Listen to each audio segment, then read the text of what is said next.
Were you born in Valois? I was. You were born in Valois. Actually, I was born at the Montreal Homeopathic Hospital, which a few Never heard of years it. later, I was born in 1948, and a few years later, it, like many, many things in Canada, was transformed into the Queen Elizabeth Oh. Hospital. Oh, okay. Everything got named the Queen Elizabeth, Right. right? So it was the Montreal Homeopathic Hospital After the second queen or the first queen? after the living queen right now. Right. Okay. Yes. It was her coronation. Right. So everything got It renamed. was a gift. Yeah. That sounds fair, I guess. So everything's gonna have to change to Henry, I guess, or oh no, Charles. We keep forgetting about Charles. That's right. He's still around. This poor guy. Poor Charles. I know. Charles was born the same year as I was. Wow. Yeah. And I figured I would marry Charles and I would become the queen. Didn't work out that way. It didn't quite work out that way. Maybe but you could be like there's dukes and there's what's the female equivalent to a duke? a duchess. A duchess. So you'd be the Duchess of The Valois. Duchess of Valois. You could But don't give up because it's not over yet. Apparently. So were your brother? You have one brother I have one brother. He was born 3 years before I was. in Valois. Yes. Okay, so what? So your parents came to Valois fairly early on. They built in 1946, and my brother was born just before they built. So he was the Right. firstborn So in the house. did they hear about this area the same way that they would have heard about those veteran homes that were built on St. Louis? Like, Yes. was it the same kind of Yes. migration to Yes. this area? They were living with my father's mother in Westmount, in the home where he was a child. And he had his bride there and a new baby, and so they built a house out here. And it was my father's chance to make a break from his family and go into a whole new community, and it was a fresh start. All that had been here were cottages for people who had come out from the city by train. All that was here was the train tracks and the train station. What do you think, if you've spoken to your father about this, going from Westmount, which Yeah. even back then would have been one of the fancier places to live, Right.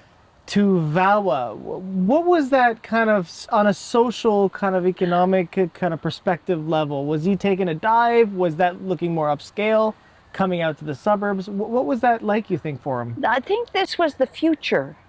He was starting a family, and for him it was identity. He was breaking away from the old family tradition, going into the new world. This was prosperous, had hope. I mean, we know it now as we look back that it was working class, but for him, working class was the top dog. And he got work at Air Canada, which was just down the road eventually, and he worked as a mechanic for Air Canada. But these were big homes that were built here, relatively, no? Well, Some of the homes? we had 3 bedrooms, and they called them wartime construction. So the drawings of the homes were twice as big as the actual built home because there was a shortage of supplies. So if there was a hallway, the hallway was shrunk down to just a passageway. So from the kitchen, you could enter the living room as you turn left, or you could enter my brother's bedroom if you went straight, or you could go upstairs if you went right. Or you could go down to the basement immediately at the kitchen. Right. So the hallway was gone, the hallway that was in the drawings, the architectural drawings. So the developers, the builders, just shrank these houses. Wow. So, because I thought but it wasn't a part of the Veterans Land Act, right? Because your dad, was he a veteran? No, So this area wouldn't have been a part of the Veterans Land Act. That would have been St. Louis. Yeah. That was Veteran Yeah. Land Act area. no, these were individual homes that were purchased. Okay. And that was part of the attraction. And my father got himself 2 lots on which he put one of these little donkey houses. And when he built, was it because this part here had not been developed yet? Right.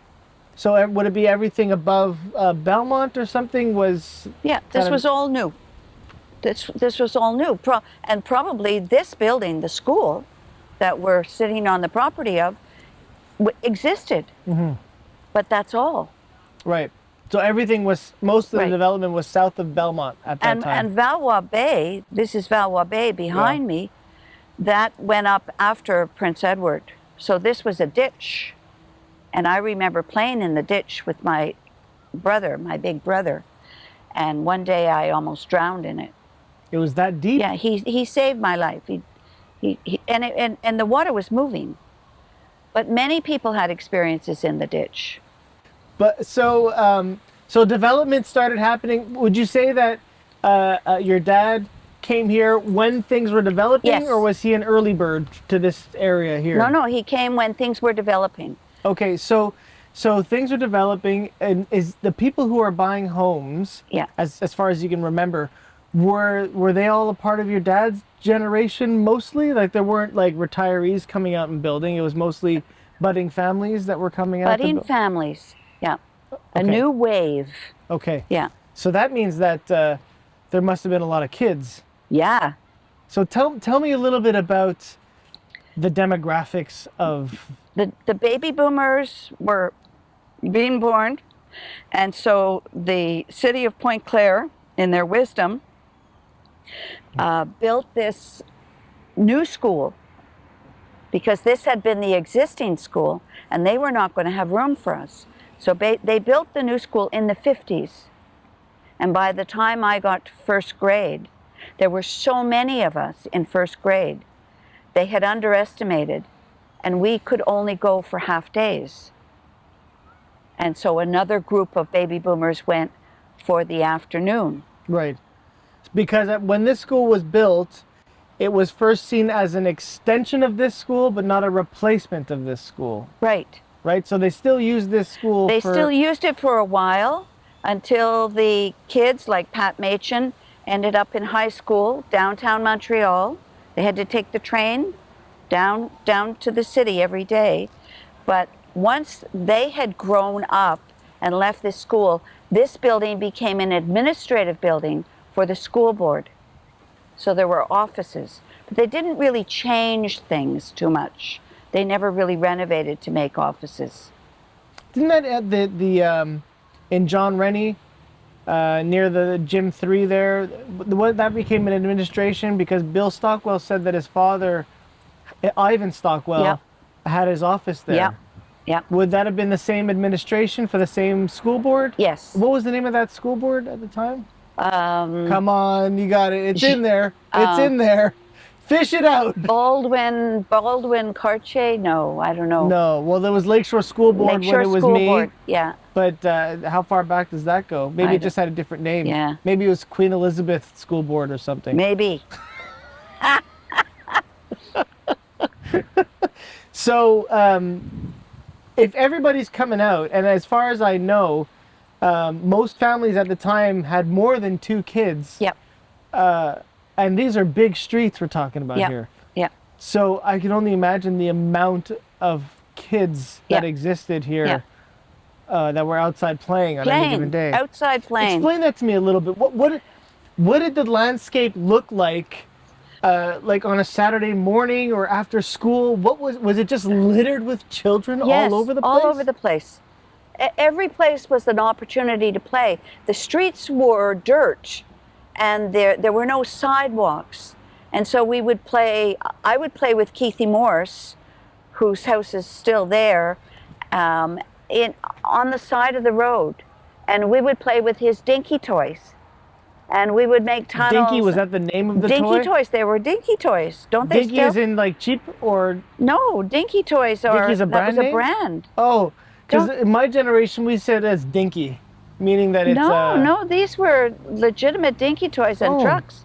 Dinky trucks. And Have you heard of dinky? When you call No. something dinky, Yeah, I've done that, but I've it never means heard like of it's cheaper, Yeah. like a little dinky little... that. Yeah. Look up the brand. Like I've got a dinky little car, yeah. for example. And Keithy and I would go for walks. What's with his name? Keithy Morse. It's Kiki is a guy? Keith. Oh, Keith. You call him Kiki? Keithy. Keithy with the Keithy dinky Morse. toys. Yeah, Keithy with the dinky toys. And Keithy and I would go for walks to the park. And one day he fell down, and I ran over him With what? with my bike. Because you wanted his dinky toys. No, You could have just asked. I just didn't see him go down. Holy moly! Because this park. But he wasn't hurt. The This- good news is it This wasn't park hurt. was already partitioned, I think, at that point, right?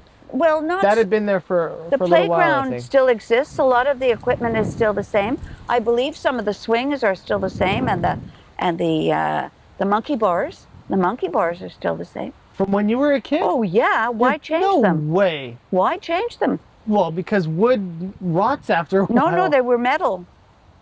Yeah. What, are you telling me it's the exact same as when you Yeah, were a a kid? lot of it is exactly the same. Yeah. And when kids got into high school, they would play in the park, and we called them park punks. Park punks. Yeah. So are we still referring to the 50s? Yeah.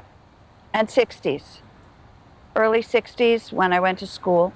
That's an interesting use of the word punk, because Yeah. then later on it got very much right. associated with a style of music, a genre, Yeah. a type of person, and Very so on. trendy, yeah. Yeah, but punk would just refer to a riffraff, Yeah. whatever you yeah. call it. Gangsters now, you know. Right. Yeah. Right. Oh, very interesting. So, and all the kids, we're talking about kids whose age is spanned no more than 10 years That's from it. each other, right? That's it. Oodles of them. Yeah. And then I told you about Bobby Lee on this property. I think I was going to school over here, but I lived on Prince Edward. So Bobby Lee and I were out on this property with a bunch of other kids. And the challenge was put forward, let's do some leg wrestling. So we lay down, you know, with our butts side by side, and lifted our legs and then locked them, and I flipped him over. And I'd like to get in touch with Bobby Lee and do it again. You would have been how old, do you think? I think I was probably about 11. So you've held on to this memory for over 50 years. Oh yeah, it's empowered me.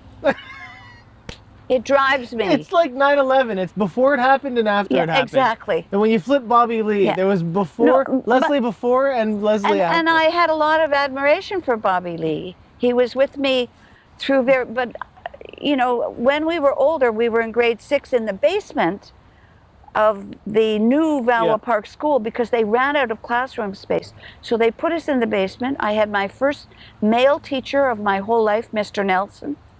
Mr. Nelson was the stud of the elementary school system. There were not very many male teachers. Left or? Okay. So Bobby Lee and I were in Mr. Nelson's class. So it was before that grade that we would have done our leg wrestling here. But Bobby Lee was a good sport, and I believe he probably still is. When, so I understand when this was built. I understand why they built that one. Yep. I also understand why they built St. John Fisher Yes. a year or so later. Yeah. But were there any Catholics or enough for them to have a school Yes. in the 40s and 50s here before they built St. John Fisher? I'm not sure where they went to school. They'd have to be. Would they have to have been trained somewhere, Yeah. probably? Yeah. So until they did St. John Fisher and St. Thomas, they didn't have a school No. here in the West No. Island. So it was mostly Protestant, Yeah. or Anglican? Well, there was the Anglican group and the United group Right, locally. right. Yes, but we all went to the school, and we didn't know There was in no real elementary division, school at who that was time. Anglican Right. sitting beside us, and Right. yeah, we called the Anglican church the Ding Dong Church because it had a bell, and the bell rang, and it was so quiet in this neighborhood that you could hear the bell ring. So it was fondly referred to as the Ding Dong Church. Not in a condescending way whatsoever. No. Okay. Yeah. Just want to make that Right. clear. Now I It wasn't- remember the day I sat in my bedroom on the second floor of the house on Prince Edward. Yeah. I can't remember how old I was because I can't remember when John Fisher Church was built. Oh, 50. 50 something. It's got to be between 55 and 58. Okay, so I'm Yeah. very young, okay? And I'm sitting in my bedroom and the window's open. It's a nice summer-like day like today. and I can hear bells. And I've gone to Sunday school at Valois United Church, and I've been told about some kind of mysterious something that exists above the clouds, you know. I'm really trying to get a handle on... God? Well, they refer to it as God, but sometimes it was referred to in other ways. Maybe there were angels as well. I was trying to really get my head around it, and I could hear these bells. And it took me about 20 minutes to get my courage up to go downstairs to tell my mother that I had heard something that I had heard about in Sunday school coming from above the clouds. And I got down to the kitchen, and she completely destroyed my mood by telling me, did you hear the electronic bells that they have installed at John Fisher Church? Brand new, they're testing them out today. And since then you've been an atheist.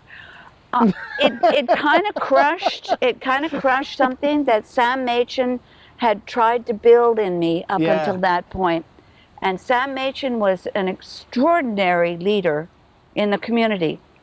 I heard about her a lot. She spoke about her a lot when she was my teacher. Yeah. Because they lived together at the time, I think. Yeah.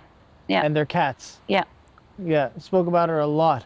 She always tell me stories about my mother this morning on my way to school this morning. No, this and that. Good for her. Very Good for animated. her. Yeah. So let me just see here. So this whole area hadn't been developed yet, or I would say above, Braybrook and all that stuff. Yeah, yeah. The McGill homes. Forest. What was your area like in Valois in terms of like your world in those days? Did you guys bike to Pointe Claire Village, or did you bike to Saint Geneviève, or was it pretty much Valois was? It was pretty world? isolated to Valois. The park was our entertainment center, really. And I remember I packed my bags when I was about 4 years old. I was leaving home, and I got my suitcase, and my mother actually let me leave the house with the suitcase, and I was headed down to Belmont before I got cold feet and I went home. But no, I ran away from home in that way a few times. But most of the time when I was upset, I would end up the maple tree in front of our house. And I spent a great deal of time up the maple tree. I was a tree climber. I was really very good at it. Did it become an expression, like when your husband would piss you off, you'd be like, hey, you're sending me up the maple tree. You're getting me there. No, but I did pack my bags after I got married a few times and tried to. I remember one day I walked around the block with my suitcase. And there were, in those days, there Was were it no... the same suitcase? No, there were no wheels on the suitcase, so I had to carry it. Man, with everything I owned. They must have said, Leslie must really, that's commitment pissed off. I got over it. I've been married over 50 years now. Yeah. So those were the bad old days. So those living in Cedar Park in those days, because it was developed, those living closer to the village. We had nothing to do with them. There was, because you didn't go to the same school as them. We didn't know them. And high school, before they built John Rennie and Lindsay Place, everyone was being sent to where? Montreal West? Montreal High School. Montreal High School. Yeah. You took the train at the age of 14 right downtown into the dangerous city. With your dad, maybe? No. The kids all went alone. Those were safe days. There was no danger. No, but a lot of the parents didn't train down for work? What did most of these people work locally? No, a lot of the parents went down to work, but they didn't take their kids with them. Would have been different times. The scheduling would have been different, yeah. Wow. Yeah. Until they eventually said, this is ridiculous, we're sending all our kids downtown, we need to build something. Yeah. And then they built John Rennie. And when John Rennie was built, you would have been still a little too young for high school? Because John Rennie didn't have grade 7, I don't think, in those days. No, because I went to grade 7 here. Yeah. And the reason I went to grade 7 at this building was because they ran out of room at Valois Park. So they had to take the administrative people out of this building and put them somewhere else. John Rennie probably. I don't know May where have been John Rennie. offices went. So elementary schools ran till grade 7 in those days? Yes, Okay. and high school started at grade 8. And ended in 11, or did they go to 12? 11 until Lindsay Place, and then we had 12 there. Oh, really? Yes, So Lindsay Place, John Rennie opened in 55. right? Lindsay Place would have been what, 60 or 62. 61, 62? Yeah, because Yeah. I went from here, grade 7, to John Rennie for 1 year, and they could not accommodate us in John Rennie, so we had to spend half of our days at Lakeside Heights Elementary School, even though we were registered as high school students So you did go to John Rennie then? for the 1 year. But I don't have memories of walking the halls of John Rennie High School because we had our homeroom at Lakeside Heights Elementary School. There were about 3 classes of us, and we would cross over the field to go to gym class at John Rennie. Because Okay. that's where the gym was. Okay. And then when Lindsay Place opened up, The next year, I entered grade 9. and Lindsay Place was mostly populated by Valois kids? Baby boomers in this whole area. Yeah. Mostly because Valois had enough to populate that Yep. school. Protestant. Whereas in my English day, they were speaking. coming in from Yep. Dollard. No, Protestant English speaking. That was Lindsay Place was built for. Interesting. It was called Banjo High.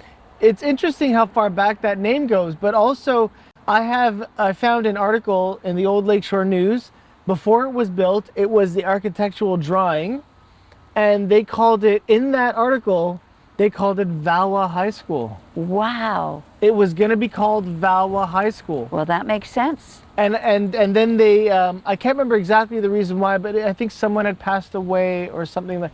So it was a commemorative thing. Yeah. to Well, name it Lindsay after Place was Lindsay, a judge. To Yeah. name it after Lindsay Place. Yeah. And I'm just thinking, imagine the pride that it would have instilled in these kids Yes. Yes. if they would have named it Valois High Oh, School. yes. Something else, eh? Really. But it didn't even make the first year. There wasn't a sense of community spirit that was collective. There wasn't. No, because the collective part of it, there were no computers, there were no social contacting that way. So the churches were everything. So Yeah, I went okay. to kindergarten at Valois United Church, and attended Sunday school at Valois United Church. Then went to Valois Park School. Then went to this school, Valois School. Then John Rennie. Then Lindsay Place. Those were the centers of community. So when did you, at what life stage did you start to feel a sense of pride that you're from this history, this part Right of this from history? the beginning.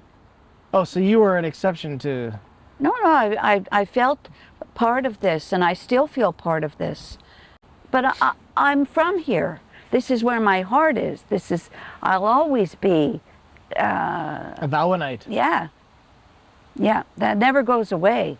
In my short experience in dealing with the history of this whole area, I realized that if someone lived in this area for 3 years of their childhood, Yes, they are unbelievably nostalgic and connected to this area. Even if they've been in Yeah. Saskatchewan Yeah. for the past 52 Yeah. years or yeah. something like it's that. a rich There's something connection. about this place. Yeah. There's something about this place Yeah. and the landscape and the Yeah. history and all that stuff. You know? The woman that lived in this house at the corner of Prince Edward and Belmont was so scary. I can't remember her name, but she was so scary. She was like an old witch. She lived alone in the house. But on Halloween, she made taffy apples. You know, the taffy apples with the stick in them. And we summoned all of our courage in our costumes to go and knock on her door because she was famous for those taffy apples. Nobody else gave them to the kids. Did you ever find out who that woman was and what her story was and why? Was she a No, widow? She was a widow. And that house it's one of the older houses? That's one of the older houses. Yeah. This one Right on the corner of with Belmont. the white. Yeah. Yeah. Okay, so that must go back maybe to Yeah. the 20s or Yeah. something like Yeah. that. Fabulous. And did she can have kids? still no. Well, she might have had kids, but she was really an old lady when I was in elementary school, so that was all I can remember. But I can still taste the taffy apples. Out of this world delicious. What was Halloween like in those days? It was in the so 50s? exciting because it was such a safe neighborhood. We were allowed to go out, just the kids alone, from house to house. And we would take bags and we would bring the bags of candy home and we would dump the bags, empty the bags on our bedroom floor and then go out again. What was the bag? Was it a pillowcase? What was the bag in those days? Yeah, sometimes Was a plastic pillowcase. Pillowcase? Yeah, yeah. Sometimes just brown paper bags, you know, that From you, Steinberg's? yeah, it's from Steinberg's, yeah. I think I'm good. Bobby Lee, Now's your chance. now's your Look chance. right into that camera. Bobby Lee, now's your chance for another leg fight. And I challenge you, show up at the corner of Belmont and Prince Edward before it turns winter this year. And I will win again. And you're like Zumbaing or something. What's the exercise you're doing now? I do street dance. Street dance. Yeah. So good luck, Bobby Lee.